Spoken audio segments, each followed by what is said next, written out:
Special report. Being a new mom is supposed to be a wonderful and joyous experience, but that doesn't always happen.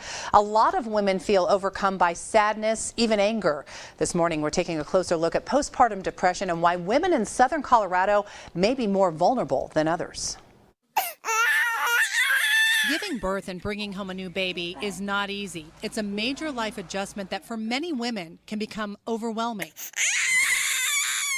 There's so many hormonal changes after a woman gives birth. So it's kind of normal and common for women to feel kind of sad and weepy and just not themselves after they have a baby. Doctors and therapists like Amy Solis refer to this as the baby blues. It usually lasts no more than 8 weeks, the time it takes the hormones to rebalance in your body. Any longer could be a sign of a much more serious mental illness called postpartum depression. They're not feeling the joy that they expected to feel, or they're feeling unable to connect with their child or enjoy their child. A woman may also find herself unable to get out of bed and stop caring for her own needs, but there are more subtle symptoms as well. All the changes were really hard to deal with. For new mom Casey Muirhead, it was her short fuse. I found myself just having a temper, just getting angry really easily. And I found myself in the shower just crying, just leaning on the side of the shower, just crying, bawling. And I was just like, I can't take this. I can't do this. Often women are afraid, really afraid, to admit that they have thoughts about not wanting this. Oh my gosh, did I really make the right decision?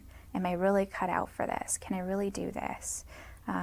Do I love my baby? Can I love my baby? Therapists stress that feeling doesn't make someone a bad mother. In fact, it's estimated around 25% of all women experience some form of postpartum depression, and it's believed that number is even higher here in southern Colorado. I think women in Colorado Springs are especially at risk there because it's a military town.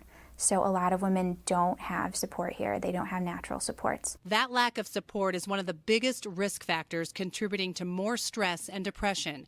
Many women suffer in silence and don't seek the proper treatment. I think there's a stigma in general to seeking help for any kind of mental health disorder or any kind of emotional difficulty. You're afraid to hear something's wrong with you. Fortunately for Casey, she knew she needed help and went in for counseling. She was also prescribed an antidepressant.